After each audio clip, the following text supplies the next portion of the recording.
guys, it's Tasman, the aspiring Kryptonian here. This week I have something a little different for you. This time it's an interview. So for those that have read the Superman's Pal Jimmy Olsen series will be familiar with Steve Lieber's artwork.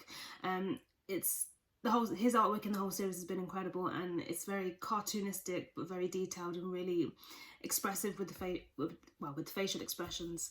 And I had the pleasure of speaking to him last week, just before a week before the release of Jimmy Olsen, about his career, Jimmy Olsen of course, and none other than Superman. So I hope you enjoy, and here's the interview. How have you been coping with lockdown?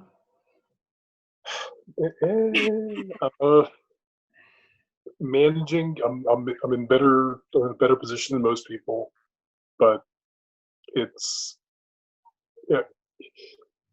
never gets easy. I doubt it ever will. Yeah, it's one of those things where no one's kind of used to that situation, so we've all kind of had to adapt quite quickly. Very true. Is there anything that you're currently working on in lockdown, or are you on a well-earned break or anything like that? I'm doing fan art right now. I finished Jimmy, and for the first time since 1992, I don't have another book lined up. Oh, no.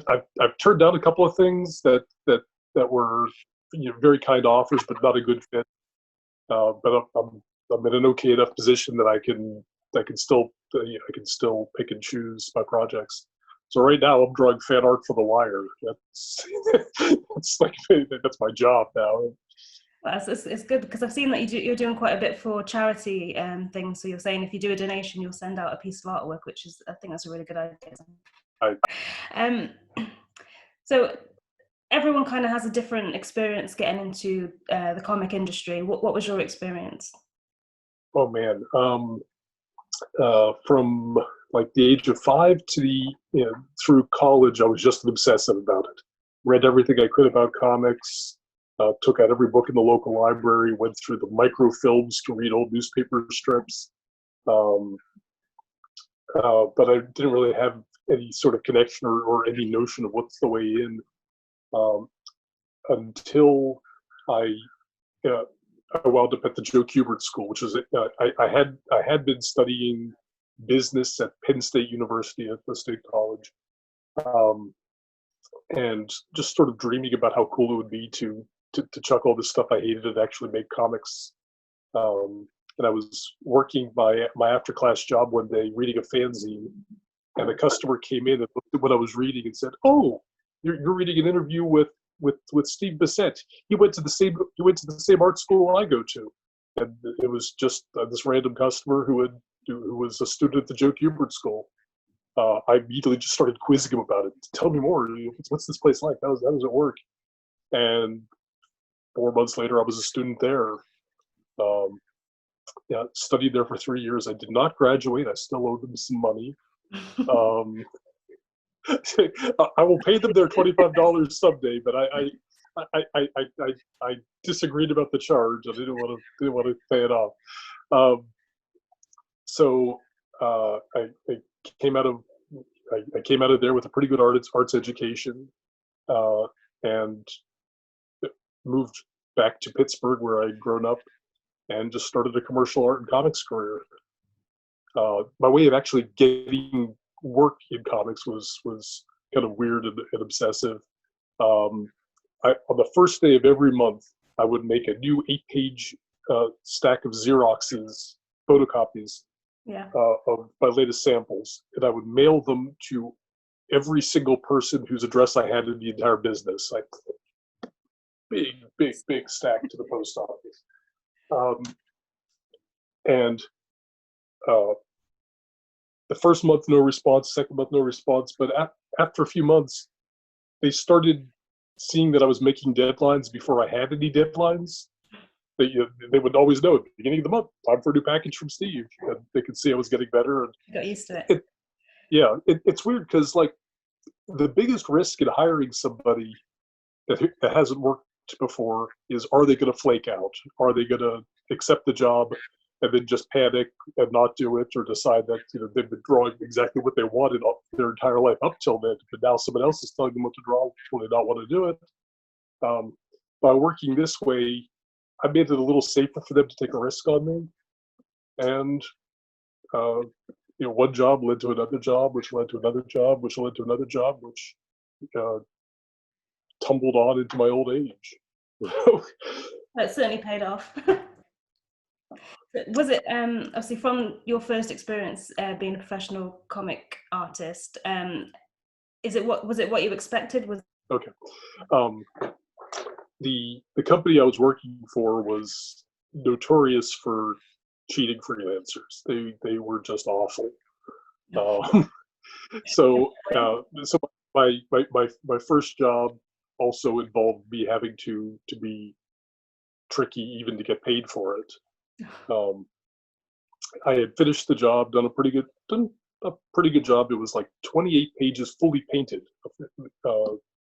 like Alex Ross, but not as good, of course. And then when it came time to try to collect, boss isn't in. Oh, we sent the check, but it came back. You must have had the wrong address. Oh, you know what? I've got the check right here, but it's not signed. Just one weird, stupid excuse after another. Yeah. And what I eventually had to do was I took another job for the same company, just pencils that time. I penciled the whole thing. I waited until the deadline. Then I sent them a bunch of really, really crappy Xeroxes with giant red Sharpie X over every panel. So they got the message. And I put a ransom note with it and said, if you want the pages, you'll have to pay me what you owe me. And finally, the boss got on the phone and called me, and I had a long, long phone call with him where I had already pre-written down everything I thought that he could possibly say to me, and I had a snappy answer to come back to it. Yeah. So it was like, well, what if I just mark this stuff as unacceptable and don't even pay you for the work? And he said, well, then you weren't going to pay me anyway, and I've got samples for my next job. Well, this is very unprofessional of you, Steve. Well, a professional is someone who gets paid for what they do. Just one wise ass response after another. Well, and that's kind of something that you need to do, isn't it? It was a good lesson in what freelancing can be. But literally every job I've had after that has been much, much better. And and in the end, I even got paid by that thief, so it all worked out fine. So going on, how do you think your art style compares to a lot of other artists? Because when I look at your art, I can instinctively tell that it's a piece of your artwork. Thank you. I try really hard not to think about style. I approach every script as a puzzle or a problem that I need to solve. How do I communicate this idea? How do I communicate that? How do I make sure that the reader pauses here and laughs here? And I just put down whatever's going to solve that problem. So I guess I describe my stuff as utilitarian. It's there to achieve a goal. If people like the way it looks, that's great. But I put very little thought into making any individual picture appealing or anything like that. Yeah. All I want to do is set off the right story bombs in people's heads. Okay. Do you have any inspirations that sort of gave you that, I don't know, that attitude? Yeah. Joe Kubert, my teacher at the Kubert School, or one of the teachers, was ferocious about emphasizing storytelling. You're not make every decision based on how to tell the story best. They just drummed that into us with a deep booming voice and a lot of personal authority that sunk in. And I found that over time, the stuff that I like to read seems to work the same way. Whether it's some of my favorite comics are Little Lulu. They're 60, 70-year-old dumb gag comics for children, but they're so well told, and every gag is weird and funny. It lands just right. that's where I get the 8-panel grid that I base most of my pages on. Yeah. And Hergé, Tintin, Jaime Hernandez, and lots of artists who aren't so clean, but still focus on getting the story across. Yeah. It's how I learned, and it's what means the most to me as a reader. Yeah. Well, I agree with that. I do like the 8-panel sort of pages. It's just really clear, and sometimes you can get the panels where you're not really sure which panel to look at or read. I appreciate on the 6 panels as well. But from the moment you sort of get a script or get a piece of work to do, how long does it roughly take you? So with Jimmy Olsen, you did the cover and also the interior art. What kind of timelines do you set yourself? I try to do an entire page, start to finish, in a day. Sometimes that's just me working on the page. Other times, for a lot of my backgrounds, I work with a wonderful local artist named Tom Rogers, who's assisted me on backgrounds. And Tom is a lifesaver. He's a fantastic craftsman with a great work ethic, and he understands story as well. But on average, and whether I'm working on it myself or with somebody else, I tend to try to do a single page in a day, start to finish. It's just a rhythm that works well for me. I've had days where I had to do a lot more. I had a project that fell horribly behind, and I had a stretch where I had to do 5 pages a day for several days. And it looked and no way to live. Do you have any favorite artists, sort of comic artists? Oh, so many. I mentioned it before. Jaime Hernandez of Love and Rockets. Your screen is actually pushed up against my bookshelf of comics. So I'm just kind of looking at the shelf right now.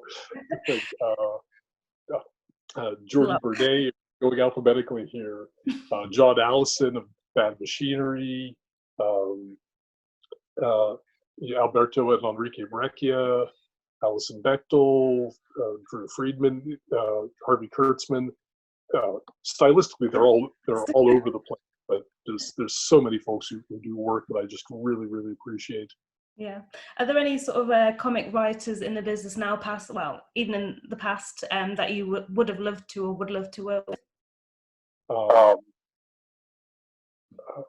In the old days, Harvey Kurtzman would have been great. Carlos Trio, Argentinian writer, who's wonderful. Alan Moore, if he was still writing, would have been great to work with. But for among today's folks, I've worked with very few of the British writers, and there's some marvelous evil minds over there.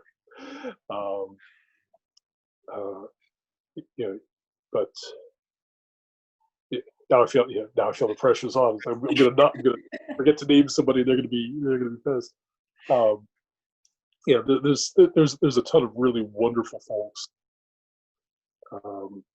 I years ago, I spoke with some novelists, and I'd love to lure them into comics someday. I talked with Nisi Shawl about trying to put something together. She's a science fiction writer. I could just turn this whole interview into a laundry list. So do you have sort of a favorite character that you like to draw, or object, if there is an object? I'm less about specific characters or IP, more about the kind of story. I like a story that calls for. This sounds so pretentious. I apologize to all of the viewers in advance. If they fall over asleep or even die from listening to me, I understand. But I like a story that calls for pictures that are based in observation. Um, I'm less interested in building a fantastical world than I am in giving a reaction to the actual world that's around us. Yeah. And that could be any kind of story. That could be a comedy. It could be horror. It could be war. It could be mundane science fiction. But I like pictures that come from a reaction to what's actually out there. Yeah, that's fine. Yeah. So just a few minutes ago, you mentioned that you weren't currently working after the Jimmy Olsen. How you go through and pick your own projects or the ones that you want to take on? Good question. You know, I looked to see, do I imagine wanting to live in this world, to draw these pictures for 10 hours a day for the next 6 months. Yeah. That's probably the biggest. Do I feel like I'm the right person to tell this story? Sometimes I'll get a perfectly good story, but I can see it drawn by somebody else, and it's so much better than what I could do. It's like, no, I don't want to be. I don't want to feel like a replacement artist on this. I want to feel like I'm the right person to tell it. Yeah, I just got that from a terrific script from a good friend. So it was great. I could have drawn it, but I would have given him a B minus. At my best, I would have been a B minus artist for it, and I know at least 2 artists who would have been A plus. Yeah. So I was like, go talk to these folks. They'll knock it out of the park. That's fair enough. So onto the sort of Jimmy Olsen specifics. I don't really know how much you can tell us at the moment, because obviously the final issue isn't quite out yet. But how did the opportunity arise to be a part of that series? Matt Fraction asked me. I don't know if I don't think I was the first person that he wanted to work with on that. Do you know who was the first person? I'm not sure. Okay. But I was the first person who was available, I think. And I dipped back and forth a long time before saying yes. I wasn't sure whether DC would actually commit to doing something funny. And I knew that with Matt writing this, it had to be an actual humor book. And it's safe to say that this comic series is completely different in a wacky sense to anything else that I've read in a long time, to be honest. In a good way. I've been doing mostly comedy stuff for like the past 4 or 5 years, and it's different than anything else I've worked on. It's Fraction scripts are wonderful and really, really precise too. More than most writers I've worked with, he knows exactly the rhythm he wants every scene to play out, how every gag's supposed to fall.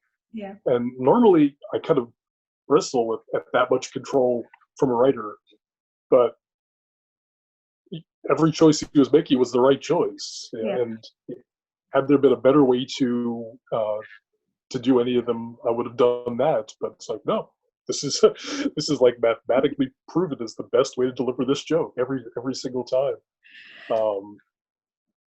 And what about Nathan Fairbairn? What was it like to work with him as a colorist? Oh, he's so great. Working with a color artist as good as Nathan Fairbairn or Ryan Hill, who I worked with previously, or several other terrific color artists, it's just a huge relief to know that I don't have to protect my line art from them, that I'm going to give them 90 and they're going to give me back 100. Yeah. It's wonderful. And he makes choices that aren't just aesthetically good, but they're right for the storytelling. He knows how to make the point of highest contrast something near the punchline of the joke rather than on the punchline of the joke that you have to take a pause, so that it takes you an extra second to get to the funny part for it to land. It's an alchemy, and when I try to describe how rhythm and comic storytelling works, I immediately sound like somebody's stoner roommate in college. It's really, really hard to describe with any sort of concrete nouns. But Nathan has it. He's absolutely got the exact. He understands storytelling rhythm, and he nailed it every time. So in that situation, do you kind of just do the line art and then just hand it everything over to Nathan, and he picks and chooses the colours and tones? Absolutely, yeah. Well? Okay. Yeah. I would never. The only time I ever gave him any indications about what he should do are when a gag depended upon something being a specific color. Okay. Yeah, that would make. Mostly for things like if I'm putting a candy wrapper or a record album or something, and it needs to be recognizable to be funny, I'd make sure that he has reference for it. Yeah. Although in issue 11 or 12, I can't remember which, there was one panel where I had Jimmy with this giant garbage bag full of goofy stuff, and you could spend 5 or 6 minutes just going through, where's Waldoing through it and seeing all the brand names and what have you that I've put in, and then half concealed with other brand names. And I forgot to give Nathan the extra layer of the digital file that would tell him what all these things are. And God bless him, every single record album, everything, he figured it out just by staring at it really, really hard and zooming in. Yeah, the colours, or were there any that were a little bit off? Yeah, I owe him a gift box of wrapped pears or something to thank him for doing all that extra work. Well, at least it worked out. So how have you found the response to the Jimmy Olsen series? Have you heard much about it? Well, Jimmy is traditionally DC Comics' worst-selling book whenever they put it out. We're, as far as I know, we're part of that same noble tradition.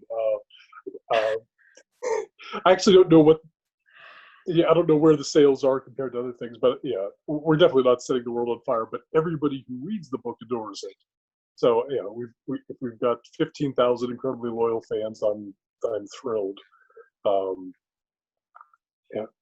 That's part of the hard part, isn't it? So if someone isn't necessarily familiar with a character, or if they're not really interested in that character, it's hard to get them to pick a book because it was such a great series. Oh, thank you. Yeah, I'm really. I feel like this is one that's going to have its life in the paperbacks, and I'm dying to see people's response once they can read it all in one place. Yeah. I shouldn't discourage people from reading it in regular stapled comics form, because there's still one issue left. I hate to think of retailers getting stuck with that, but I figure if they've been with us through 11, they'll probably get that last one.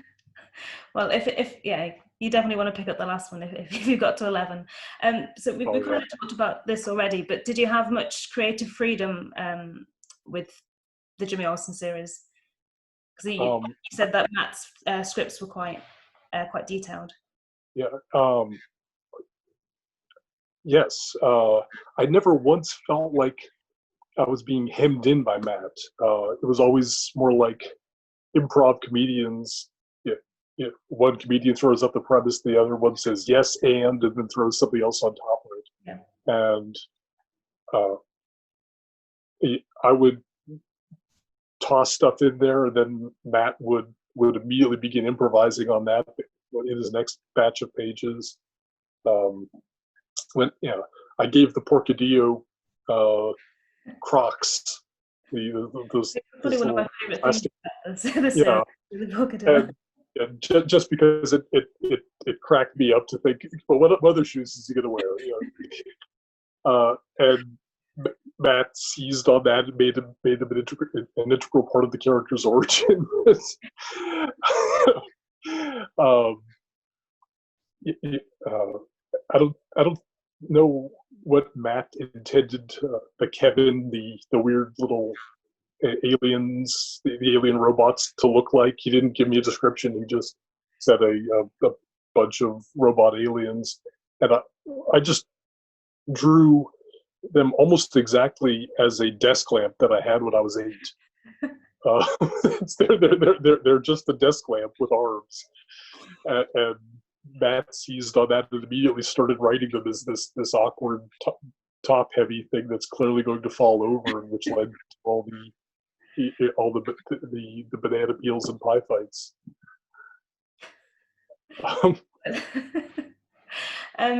So obviously it was a Jimmy Olsen series, but within that series you also introduced Batman and Superman. What was it like to work with such characters? I've drawn them both before. I did a year on Detective Comics. Yeah. The tonally was very different, but I already had Batman in my head. I had done one issue of Superman back in 2001. He was never actually in costume when I got to draw him. DC hired me to. It was a 22-page comic. DC hired me to draw the first 21 pages when he's dressed as Clark Kent. Mm-hmm. And then when he pops up as Superman on the splash page of the last on the splash of the last page of the story, they decided to let the regular artist on the series draw that page. So what was it like finally getting to draw him in the suit? It was a lot of fun. I had Superman comics since I was 6 years old. And one of the first things I did when I signed on to do Jimmy was go back and read this giant collection I have called Superman from the 30s to the 70s that I'd had since I was 6 or 7 years old. Yeah. And tried to remember what it felt like to be a 9-year-old, a 10-year-old reading a Superman comic. And I tried to make that inform every line I put down. I talked before about thinking about what's the effect I want the thing to have on the reader. That was what I wanted there. That sense of wonder. Matt described him as the best person you've ever known. And that's how I should treat Superman in the comic. Yeah. And with that in mind, that told me who to draw. Yeah. Did you use any particular references when drawing Superman? Because you mentioned that you've drawn Batman before, but when Superman, when you told that you draw, did you have any maybe celebrities or people in mind to sort of base that off? Not really. I think I just have such a clear idea of what he looks like in my head from having reread the same comic books 70, 80, 90 times as a little kid. That mental model was really clear. Yeah. And unlike Batman, the styles for Superman didn't change that much when I was a kid. Even as a 10-year-old, before comics changed a lot, I'd read one Batman story, and it's from the 1950s, and he's got a very, very specific set of proportions. Yeah. And then I'd open up a Neil Adams comic, and it's an entirely different looking human being.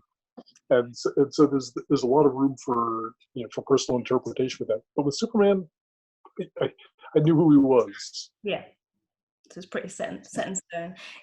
I know there's probably loads of embargoes and things like that, but is there anything that you can tell us about the final issue?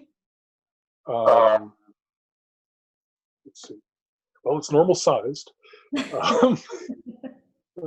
It resolves just about everything. Matt very, very carefully plotted everything out.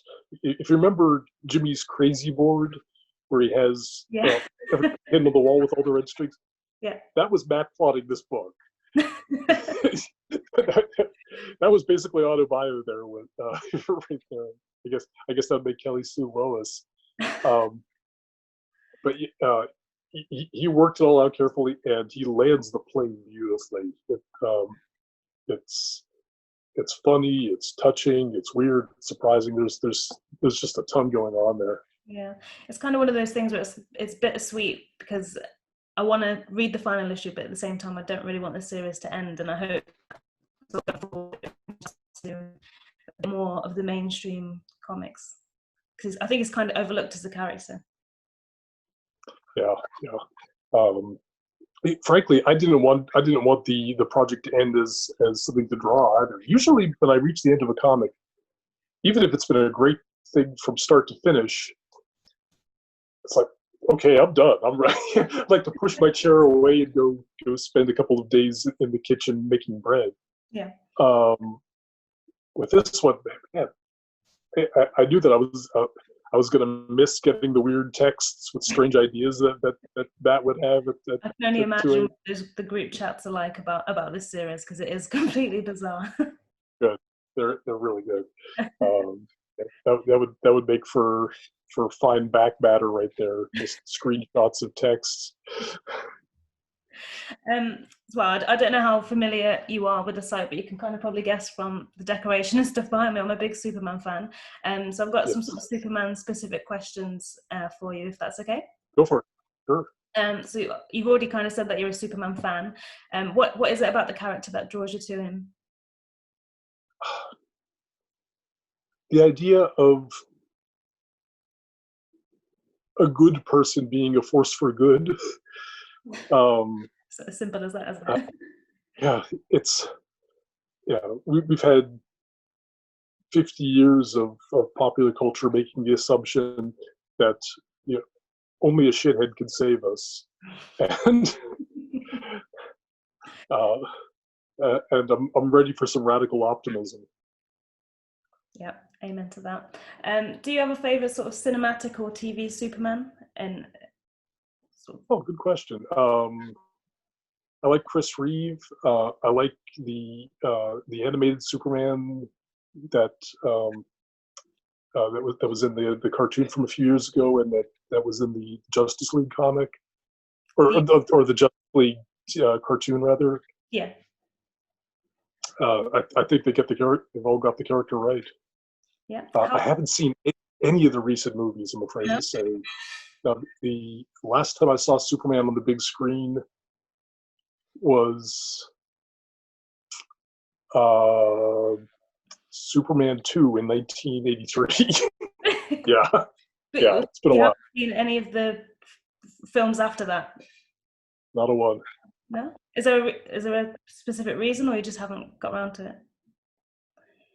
I really like the magic that comes when line drawings come to life. That's a big part of what makes comics and comics characters work for me. Yeah. And most movies are too grounded in physical reality to make that magic happen. I feel like I'm looking at a VFX team instead of a person and a story. It's amazing to me that the Chris Reeve movies, the first two at least, got that right. Yeah. That they and I don't know how they did it. Nobody. Well, yeah. Even when you look at it now, the effects and that still looks so. Well, they're not too far behind from what we have now, to be honest. Yeah, but yeah, it's also it's never about seeing heavy stuff get lifted or thrown around or blown up or anything like that. For me, what I'd want to see is that optimistic, likable character. Yeah. And it's tough. I think it's just tough for people to get away with telling those stories. And how about comics? So obviously you're more of a comics fan. Do you have a sort of favorite era of Superman or writer of Superman? I can't be objective about it at all. The stuff I was reading when I was 9 or 10 is the stuff that means the most to me, because I was a less than happy kid, and that was the world I wanted to fall into right there. Yeah. Nothing that I encounter as an adult, no matter how well constructed or how beautifully done, could ever make that connection. it's like with popular music. Even if it's not good, the stuff that you encounter when you're 13 year old, Means a lot more, doesn't yeah, you'll be in the pensioner's home, on a drip feed, and you'll still be hearing those songs go through your head. So your version of Superman, well, the bits that we see in Jimmy Olsen, he always wears trunks. So with that, there's always the age-old argument of trunks or no trunks. I'm assuming that you're a trunks fan. Is there a particular reason for that? It's what he looked like when I was. I was going to say that. And graphically, I really like it too. It just reads better on the page. Talking technical comics for a second, I design all my panels, everything I put on the page, so that it will have its impact and will land cleanly. I'm talking like you make it here. I designed it so that it will read at an instant. In my experience, people reading comics, they look at the pictures out of the corner of their eye while they read the word balloon, and then they're on to the next panel. Yeah. So any graphic choices that the artist can make to make things instantly identifiable are good and important choices. And that blue with red behind it reads perfectly as Superman. You could take it down to an 8-bit pixel drawing, and you'd still know exactly who you're looking at. Yeah. Are there any particular sort of characteristics or styles that you automatically go to when you think of drawing Superman? Other than the trunks. Clean drawing, definitely. My natural inclination as an artist is to do tons of cross-hatching and lighting things from 3 different light sources and putting heavy shadows on people's faces. By my natural inclination, I'm much more of a Batman artist than I am a Superman artist. But when I'm doing comedy or when I'm doing Superman, the pictures need to be bright. They need to be clean. And I'm very fortunate that the digital toolbox exists for me these days, because I can make all my mistakes and erase them with a single click, or just throw away a layer in Photoshop. And it enables it lets me be that bright, optimistic artist that my hand doesn't want to let me be. So when you drew Superman in Jimmy Olsen, it's kind of in the downtime. So in the Superman comics, we're kind of using problems, but in Jimmy Olsen, it's kind of in his downtime. So we see him doing all these sort of playful bits, like eating hot dogs and getting mustard and stuff down him, and just things like that. Was that your decision to do, or was that was that your decision to do, or was that kind of just to sort of fit in with? Say again? That was Matt. I think he felt like the rest of DC does a pretty good job of showing Superman fighting evil.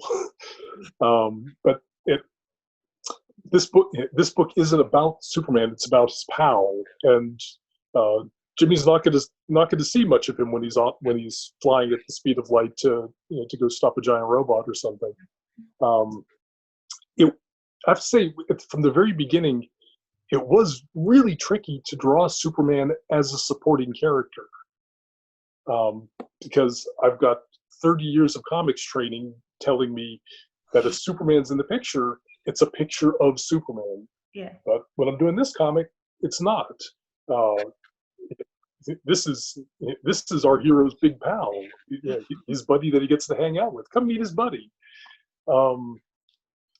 And I constantly had to force myself to take him out of the primary spot, move him over to the side, lower the camera so that he's smaller in the background. He's still physically the same person, but the camera's there to fall in love with Jimmy, not to fall in love with Superman. Exactly, yeah. So ultimately, Superman aside, what are your kind of ultimate goals? So are there any characters or series in particular that you'd like to work on? I really want to do something that's just for kids at some point soon. Um, it's deeply frustrating to me that I when I do comic conventions, and let's hope I get to do one again at some point in the future. But I do lots of comics conventions, and I always do free drawings for little kids when I'm there. And the kids love getting the drawings, and the parents are thrilled, and they say, "I want to get a comic of yours for my daughter here. What should I get her?" And I look at my table and I go over there and buy something from somebody else. You can't give any of this to a child. Yeah. Yeah, Jimmy, I guess you could, but the gags are still mostly for older readers, and the rest of my career is crime comics and comedies about sociopaths and just nothing that I would give a 9-year-old, and that makes me sad because those are the comics I grew up with. Yeah. So I'd like to do something that's just for kids, Little Lulu, anything like that. Oh, go on. Sorry.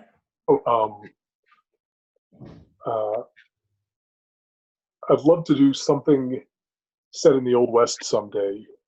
I love drawing horses, people on horseback, and there's a lot of stories worth telling aside from cowboy and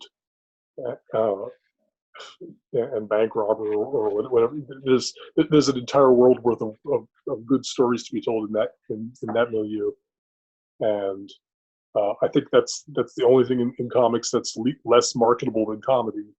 But we'll see if I get a chance to do something like that someday. Yeah. So, well, now that Jimmy Olsen's coming to an end, would you be willing, or would you like to work on these characters again? I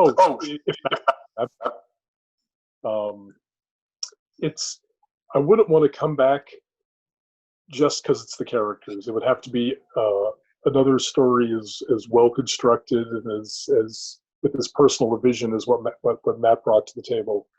But the right project, absolutely. Yeah. Well, thank you for your time, Steve. It's been a pleasure talking so to you. Yeah, this is great. I'm glad to hear it. Well, hopefully when all of this craziness is over and Comic-Cons do happen, hopefully I'll see you at one of those. That'd be wonderful. Yeah.